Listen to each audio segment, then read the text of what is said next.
तो सबसे पहले तो ये बताइए, वहां सब कुशल मंगल है?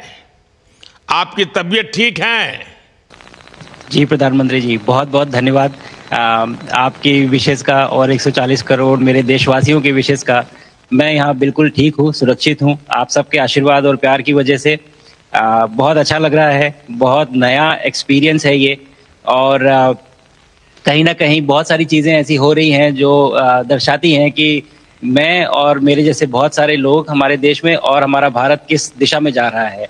अ, ये जो मेरी यात्रा है, ये पृथ्वी से ऑर्बिट की 400 किलोमीटर तक की जो छोटी-सी यात्रा है, ये सिर्फ़ मेरी नहीं है। मुझे लगता है कहीं न कहीं हमारे देश की भी यात्रा है। बिकॉज़ जब मैं छोटा था, मैं कभी सोच नहीं पाया कि मैं एस्ट्रोनॉट बन सकता हूँ। लेकिन मुझे लगता है आपके नेतृत्व में आज का भारत ये मौका देता है और उन सपनों को साकार करने का भी मौका देता है। तो ये बहुत बड़ी उपलब्धि है मेरे लिए और मैं बहुत गर्व फ़ील कर रहा हूँ कि मैं यहाँ पे अपने देश का प्रतिनिधित्व कर पा रहा हूँ। धन्यवाद प्रधानमंत्री जी। शुभ। आप दूर अंतरिक्ष में है, जहां ग्रेविटी ना के बराबर है, पर हर भारतीय देख रहा है कि आप कितने डाउन टू अर्थ है। आप जो गाजर का हलवा ले गए हैं, क्या उससे अपने साथियों को खिलाया?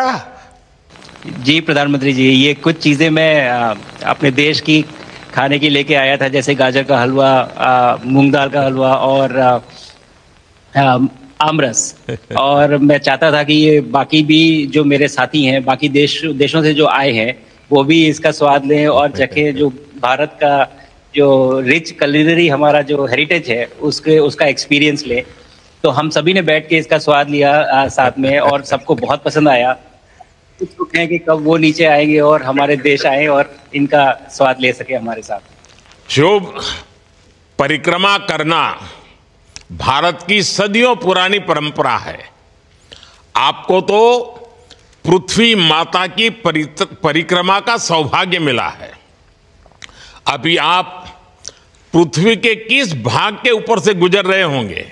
जी प्रधानमंत्री जी, इस समय तो मेरे पास ये इंफॉर्मेशन उपलब्ध नहीं है, लेकिन थोड़ी देर पहले मैं खिड़की से, विंडो से बाहर देख रहा था, तो हम लोग हवाई के ऊपर से गुजर रहे थे। अच्छा। और हम दिन में 16 बार परिक्रमा करते हैं। 16 सूर्योदय और 16 संन्यास, सनराइज और सनसेट हम देखते हैं ऑर्बिट से।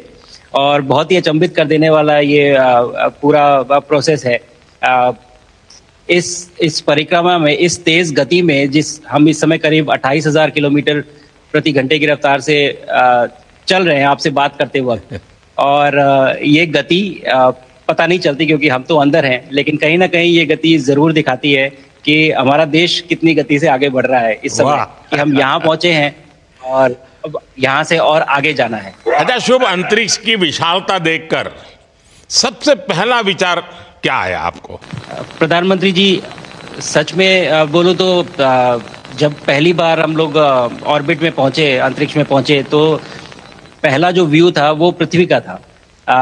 और पृथ्वी को बाहर से देख के जो पहला ख्याल और पहला जो थॉट मन में आया वो ये था कि पृथ्वी बिल्कुल एक दिखती है। मतलब बाहर से कोई सीमा रेखा नहीं दिखाई देती, कोई बॉर्डर नहीं दिखाई देता। और दूसरी चीज जो बहुत नोटिसेबल थी, जब पहली बार भारत को देखा, तो हम मैप पे पढ़ते हैं भारत को, हम देखते हैं बाकी देशों का आकार कितना बड़ा है, हमारा आकार कैसा है, वो मैप पे देखते हैं। लेकिन वो सही नहीं होता, क्योंकि वो एक हम 3D ऑब्जेक्ट को 2D यानी पेपर पे हम उतारते हैं।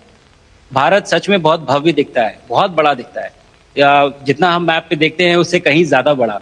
और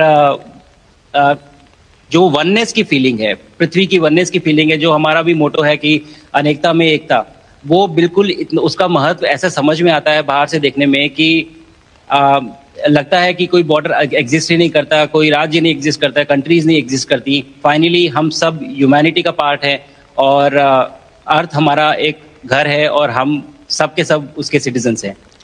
शुभांशु, स्पेस स्टेशन पर जाने वाले आप पहले भारतीय हैं।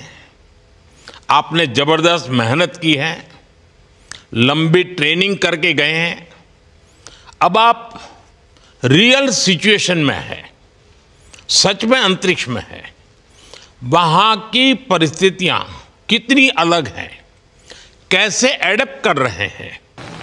यहाँ पे तो सब कुछ ही अलग है प्रधानमंत्री जी। ट्रेनिंग की हमने पिछले पूरे 1 साल में। सारे सिस्टम्स के बारे में मुझे पता था, सारे प्रोसेस के बारे में मुझे पता था, एक्सपेरिमेंट्स के बारे में मुझे पता था, लेकिन यहाँ आते ही सडनली सब चेंज हो गया। बिकॉज हमारे शरीर को ग्रेविटी में रहने की इतनी आदत हो जाती है कि हर एक चीज़ उससे डिसाइड होती है। पर यहाँ आने के बाद चूंकि ग्रेविटी माइक्रो ग्रेविटी है, एब्सेंट है, तो छोटी छोटी चीज़ें भी बहुत मुश्किल हो जाती हैं। अभी आपसे बात करते वक्त मैंने अपने पैरों को बांध रखा है, नहीं तो मैं ऊपर चला जाऊंगा। और माइक को भी जैसे छोटी छोटी चीजें हैं, इसको छोड़ भी दूं तो भी ये ऐसे फ्लोट करता रहता है। पानी पीना, पैदल चलना, सोना बहुत बड़ा चैलेंज है। आप छत पे सो सकते हैं, आप दीवारों पे सो सकते हैं, आप जमीन पे सो सकते हैं। तो पता सब कुछ होता है प्रधानमंत्री जी। ट्रेनिंग अच्छी है, लेकिन वातावरण चेंज होता है तो थोड़ा सा यूज्ड टू होने में 1-2 दिन लगते हैं, बट फिर ठीक हो जाता है। भारत की ताकत साइंस और स्पिरिचुअलिटी दोनों है।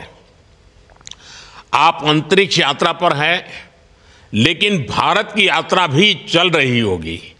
भीतर में भारत दौड़ता होगा। क्या उस माहौल में मेडिटेशन और माइंडफुलनेस का लाभ भी मिलता है क्या? जी प्रधानमंत्री जी, मैं बिल्कुल सहमत हूँ। मैं कहीं ना कहीं ये मानता हूँ कि भारत ऑलरेडी दौड़ रहा है, और ये मिशन तो केवल एक पहली सीढ़ी है उस एक बड़ी दौड़ का। और हम ज़रूर आगे पहुँच रहे हैं, और अंतरिक्ष में हमारे खुद के स्टेशन भी होंगे और बहुत सारे लोग पहुँचेंगे।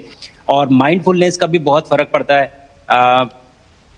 बहुत सारी सिचुएशंस ऐसी होती हैं नॉर्मल ट्रेनिंग के दौरान भी या फिर लॉन्च के दौरान भी, जो बहुत स्ट्रेसफुल होती हैं, और माइंडफुलनेस से आप अपने आप को उन सिचुएशंस में शांत रख पाते हैं, और अपने आप को काम रखते हैं, अपने आप को शांत रखते हैं, तो आप अच्छे डिसीजन ले पाते हैं। कहते हैं कि दौड़ते हुए भोजन कोई भी नहीं कर सकता, तो जितना आप शांत रहेंगे उतना ही अच्छे से आप डिसीजन ले पाएंगे। तो आई थिंक माइंडफुलनेस का बहुत इंपॉर्टेंट रोल होता है इन चीज़ों में। तो दोनों चीज़ें अगर साथ में एक प्रैक्टिस की जाएं तो ऐसे एक चैलेंजिंग एनवायरनमेंट में या चैलेंजिंग वातावरण में मुझे लगता है ये बहुत ही यूजफुल होंगी, और बहुत जल्दी लोगों को अडेप्ट करने में मदद करेंगी। आप अंतरिक्ष में कई एक्सपेरिमेंट कर रहे हैं। क्या कोई ऐसा एक्सपेरिमेंट है जो आने वाले समय में एग्रीकल्चर या हेल्थ सेक्टर को फायदा पहुंचाएगा? जी प्रधानमंत्री जी, मैं बहुत गर्व से कह सकता हूं कि पहली बार भारतीय वैज्ञानिकों ने 7 यूनिक एक्सपेरिमेंट्स डिज़ाइन किए, जो कि मैं अपने साथ स्टेशन पे लेके आया हूं। और पहला एक्सपेरिमेंट जो मैं करने वाला हूं, जो कि आज ही के दिन में शेड्यूल्ड है, वो है स्टेम सेल्स के ऊपर। अंतरिक्ष में आने से क्या होता है कि ग्रेविटी चूंकि एब्सेंट होती है तो लोड खत्म हो जाता है, तो मसल लॉस होता है। तो अपने आसपास की हर छोटी बड़ी खबर को देखने के लिए चैनल को सब्सक्राइब करें, लाइक करें, शेयर करें और बेल आइकन दबाना बिल्कुल ना भूलें।